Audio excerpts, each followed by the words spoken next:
BBA, BCA, BCom computer కోర్సులో 100% placement లభించే ఏకైక డిగ్రీ కాలేజ్ కూకట్పల్లిలోని I3 degree college 8367215215. Harish Rao గారు. అధ్యక్ష, గౌరవ మంత్రివర్యులు సమాధానం ఒక రకంగా చెప్పాలంటే బాధ్యతారహిత్యంగా ఉంది, తప్పుదో పట్టించే విధంగా ఉంది. ఈ విషయంలో జాప్యం జరగడానికి గల కారణాలు ఏమిటి అన్నప్పుడు లేదండి అన్నారు. ప్రభుత్వం వచ్చి ఇప్పుడు దాదాపు 8వ నెల జరుగుతూ ఉంది. 8 నెలలు జరుగుతున్నా ఇంకా జాప్యం జరుగుతలేదు అని ఒక సమాధానం చెప్పారు. ఎప్పట్లోగా ఈ ప్రతిపాదనలు అమలు చేసి నియమిత రోజును ప్రకటించమవుతుందంటే ఇది పరిశీలనలో ఉంది అని గౌరవ మంత్రి గారు చెప్పారు. ఇది కాంగ్రెస్ పార్టీ మేనిఫెస్టో అధ్యక్ష. ఈ మేనిఫెస్టోలో page number 28 item number 14 TSRTC సిబ్బంది సంక్షేమం. ఆర్టీసీ కార్మికులను ప్రభుత్వ విలీన ప్రక్రియ పూర్తి చేసి 2 PRCల బకాయిలను వెంటనే చెల్లిస్తాం. వెంటనే అంటే 8 నెలలు సమయం సరిపోదా అధ్యక్ష? నంబర్ 1. నంబర్ 2, వచ్చే PRC పరిధిలోకి TSRTC కార్మికులను చేరుస్తాం. నంబర్ 3, రాష్ట్ర ప్రభుత్వ ఉద్యోగులతో సమానంగా అన్ని వసతులు సదుపాయాలు కల్పిస్తాం. నంబర్ 4, ఆర్టీసీ బస్సులను ఆధునీకరించి విస్తరిస్తాం. అధునాతనమైన సౌకర్యాలతో కొత్త సర్వీసులను ప్రారంభిస్తాం. Number 6 and the last, RTC union పునరుద్ధరణకు అనుమతి ఇస్తాం. అయితే వారితో నా సూటి ప్రశ్నలు, నేను మంత్రి గారిని విషయాల్లోకి పోకుండా సూటిగా ప్రశ్నించదలుచుకున్నాను. మొదటి ప్రశ్న, గౌరవ మంత్రి గారు ఎప్పట్లోగా ఈ అపాయింటెడ్ డేట్ను ప్రకటిస్తారు? ఏ రోజు నుంచి ఆర్టీసీ ఉద్యోగులను ప్రభుత్వ ఉద్యోగులుగా గుర్తిస్తారు? పరిశీలనలో ఉంది, చూస్తాం చేస్తామని కాలయాపన చేయడం కాదు. ఒక ఖచ్చితమైన తేదీని ఈ సభ ద్వారా ఆర్టీసీ కార్మికులకు చెప్పాలని మీ ద్వారా గౌరవ మంత్రి గారిని కోరుతా ఉన్నా. క్వశ్చన్ నెంబర్ 2, యూనియన్ పునరుద్ధరణ చేస్తామని మీరు హామీ ఇచ్చారు. ఆ యూనియన్ పునరుద్ధరణ ఎప్పట్లోగా చేస్తారు? ఈ మధ్య మాకున్న సమాచారం ఏంటంటే ప్రభుత్వం నుంచి యూనియన్ పునరుద్ధరించేది లేదు అని మీరు ఉత్తర్వులు ఇచ్చినట్టుగా మా దృష్టికి వచ్చింది. మీరు ఉత్తర్వులు ఇచ్చారా లేదా? ఇవ్వకపోతే ఎప్పట్లోగా యూనియన్ పునరుద్ధరిస్తారు? క్వశ్చన్ నెంబర్ 3, ఆర్టీసీలో చనిపోయిన కార్మికులకు గతంలో మా బీఆర్ఎస్ ప్రభుత్వం ఉన్నప్పుడు చనిపోయిన పిల్లలకు వెంటనే పర్మనెంట్ ఉద్యోగం మేము ఇచ్చేవాళ్ళం.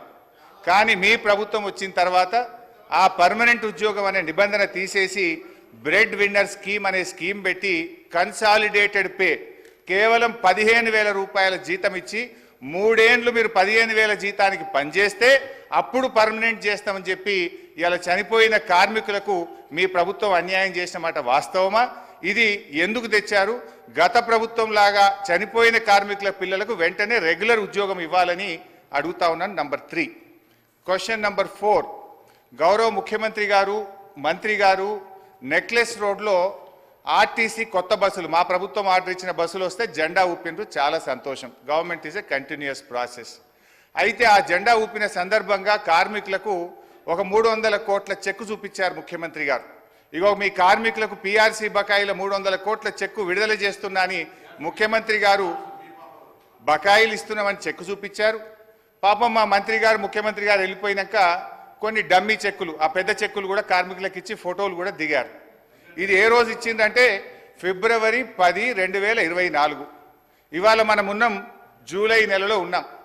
ఇప్పుడు దాదాపు 5 నెలలైనా నెక్లెస్ రోడ్ నుంచి ఆ చెక్కు బస్ భవన్కు చేరలే. ఇంకా అది ఎప్పుడు చేరుతుంది, ఎప్పుడు ఇస్తారో దయచేసి చెప్పాలని కోరుతా ఉన్నా.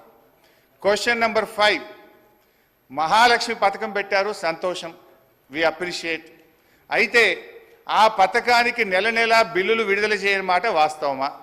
మహాలక్ష్మి పథకం కింద రాష్ట్ర ప్రభుత్వం ఆర్టీసీకి ఇవ్వాల్సిన నిధులు ఎన్ని, ఇప్పటి వరకు ఇచ్చిన ఎన్ని, ఇవ్వకపోవడం వల్ల కార్మికుల యొక్క PF మరియు CCS డబ్బులు మళ్లించి కార్మికులకు జీతాలు ఇచ్చిన మాట వాస్తవమా? ఆ నిధులు ఎప్పట్లోగా ఇస్తారో సూటిగా చెప్పాలి. అదేవిధంగా అధ్యక్ష, ఎందుకంటే ఇవన్నీ అధ్యక్ష గతంలో ఇవాళ మేము మా ప్రభుత్వం ఉన్నప్పుడు ఆర్టీసీ కార్మికులకు ప్రభుత్వ ఉద్యోగులకు 43% ఫిట్మెంట్ ఇస్తే ఆర్టీసీ కార్మికులకు 44% ఫిట్మెంట్ ఇచ్చాం. గత తెలుగుదేశం ప్రభుత్వంలో కార్మికులకు కేవలం బడ్జెట్లో 100 కోట్లు పెట్టారు. కాంగ్రెస్ ప్రభుత్వం 200 కోట్లు పెట్టింది. కానీ మా ప్రభుత్వం 1000 కోట్లు 1500 కోట్లు 1500 కోట్లు బడ్జెట్ లో పెట్టి ఆర్టీసీ సంస్థను మేము కాపాడాలి. సార్ గౌరవ సీనియర్ శాసన సభ్యులు హరీష్ రావు గారికి తెలుసు ఇది క్వశ్చన్ అవర్ అధ్యక్ష. క్వశ్చన్ అవర్ స్పెసిఫిక్ 2 క్వశ్చన్స్ అడగాల. రెండోది చాలా సంతోషం, మా మేనిఫెస్టోనైతే మొత్తం టీఆర్ఎస్ నాయకులు పట్టిండ్రు, చాలా సంతోషం. స్పష్టతతో మేము మేనిఫెస్టోలోకి సంబంధించిన అంశాల విషయంలో పాస్ మార్కులు పూర్తి స్థాయిలో మేము వేసినాము. ఈరోజు నేను కోరుతా ఉన్నా అధ్యక్ష, I request honourable members also through your chair. Sir ఇప్పుడు స్పెసిఫిక్ క్వశ్చన్స్ వేస్తే ఆన్సర్ రావడానికి ఆస్కారం ఉంటుంది. వారు సీరియస్గా డిబేట్ మొదలుపెట్టిన అధ్యక్ష. 10 క్వశ్చన్స్ ఉన్నాయి, మీరు 11 o'clock వరకే సమయం ఇచ్చిండ్రు, 11 గంటల వరకే సమయం ఇచ్చిండ్రు. మీరు మంత్రులు కూడా మాట్లాడాల్సి ఉంటుంది కదా అధ్యక్ష. హరీష్ రావు గారు, మంత్రి గారు ఒక్క నిమిషం కంప్లీట్ చేయండి. సార్ నేను స్ట్రైట్ క్వశ్చన్లు వేసిన మంత్రి గారు తప్ప ఎక్కడ నేను ఆర్టీసీకి సంబంధం లేని విషయమో రాజకీయాల జోలికి పోలేదు. నేను స్ట్రైట్ అడుగుతున్నా. అదేవిధంగా అధ్యక్ష, ప్రభుత్వం మనము ఆర్టీసీలో దివ్యాంగులకు, విద్యార్థులకు, ప్రభుత్వ ఉద్యోగులకు, జర్నలిస్టులకు మనం రాయితీతో బస్ పాస్లు ఇస్తాం.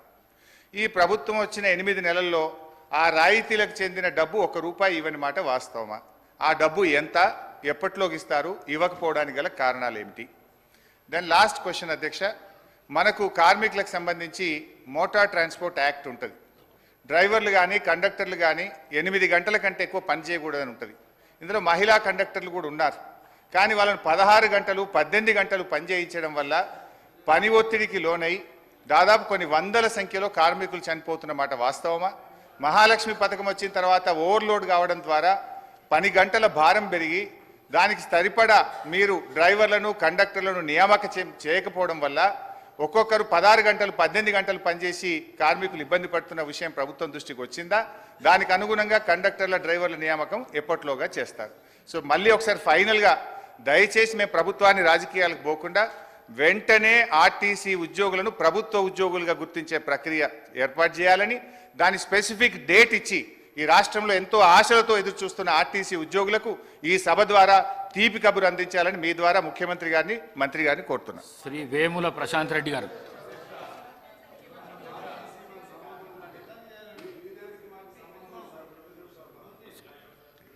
అధ్యక్ష, దయ్యాలు వేదాలు వల్లించినట్టుగా 10 సంవత్సరాలుగా ఆర్టీసీని చంపి ఆర్టీసీ ఉంటుందా పోతుందా తీసేస్తామనేటువంటి పరిస్థితులలో ఒక ఎగ్జిక్యూటివ్ డైరెక్టర్ రిటైర్ అయిన ఎండీగా పెట్టి ఆర్టీసీకి జవాబు చెప్తున్నా మీరు జవాబు చెప్తా ఉన్నా. ఇలా 10 సంవత్సరాలుగా ఎప్పుడైతే మనం కమిటీ కాలేమో ఒక కమిటీ వేసి 10 సంవత్సరాలుగా చేయనటువంటి వీళ్ళు ఎలక్షన్ల ముందట ఎటువంటి సంప్రదింపులు లేకుండా, ఏమి చర్చలు లేకుండా, కనీసం ఆర్టీసీ యాజమాన్యంతో కూడా మాట్లాడకుండా అదరబదర తీసుకొచ్చి మళ్ళీ దానికి రాజకీయ రంగం పులవడానికి కార్మికులను రెచ్చగొట్టి గవర్నర్ అనుమతిస్తలేరు, గవర్నర్ దగ్గర ఇంటికి పోయి ప్రొటెస్ట్ చేయించేటువంటి రాజనీతి చేసిన వీళ్ళు ఇలా మాట్లాడుతున్నారు. అధ్యక్ష, ఆర్టీసీ కార్మికులకు సంబంధించి గౌరవ సభ్యులు అడిగినట్టుగా ఆన్సర్ చెప్తున్నా, ఒప్పుకోండి. అదేవిధంగా ఈరోజు తప్పకుండా సార్, అసలు వీళ్ళు కార్మిక సంస్థలు రద్దు చేసి ఇవాళ యూనియన్లకు సంబంధించినటువంటి వీళ్ళు మాట్లాడుతూ ఉన్నారు. ఇలా పునరుద్ధరణ గురించి వాళ్ళకి ఏమక్కుంది, ఎవరు రద్దు చేసినారు, ఎందుకు రద్దు చేసిరో ముందు మీరు ఆ కార్మికులకు క్షమాపణ చెప్పి ముందు అడగండి ఒక్కసారి. మీరు యూనియన్లు రద్దు చేసి మీరు ఆర్టీసీ గౌరవ అధ్యక్షులు మీరు మీ కుటుంబ సభ్యులు ఉండి వాళ్ళు అన్నమో రామచంద్ర అంటుంటే కూడా చచ్చిపోతే కూడా 50 రోజులు సమ్మె పట్టించుకొని మీరు ఒక్క బస్సు కొనే అధ్యక్ష 10 సంవత్సరాలుగా గౌరవ ముఖ్యమంత్రి గారు మా ప్రభుత్వం వచ్చిన తర్వాత బరాబరుగా ప్రభుత్వం బస్సులు కొన్నది.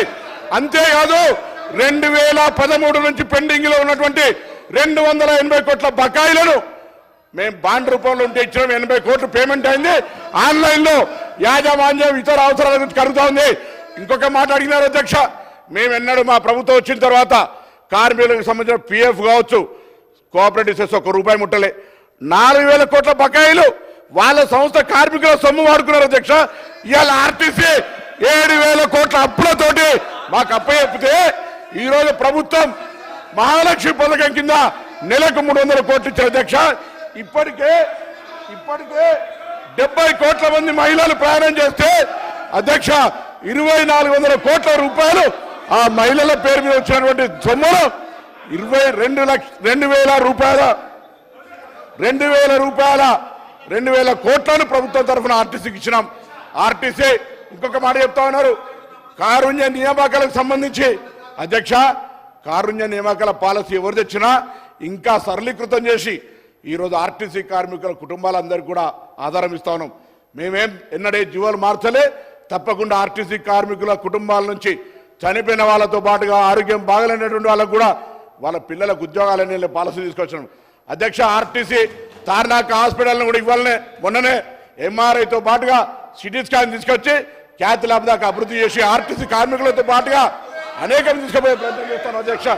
సుమన్ టీవీలో మీ పర్సనల్ అండ్ బిజినెస్ ప్రమోషన్స్ కోసం కింది నెంబర్కి కాంటాక్ట్ చేయండి.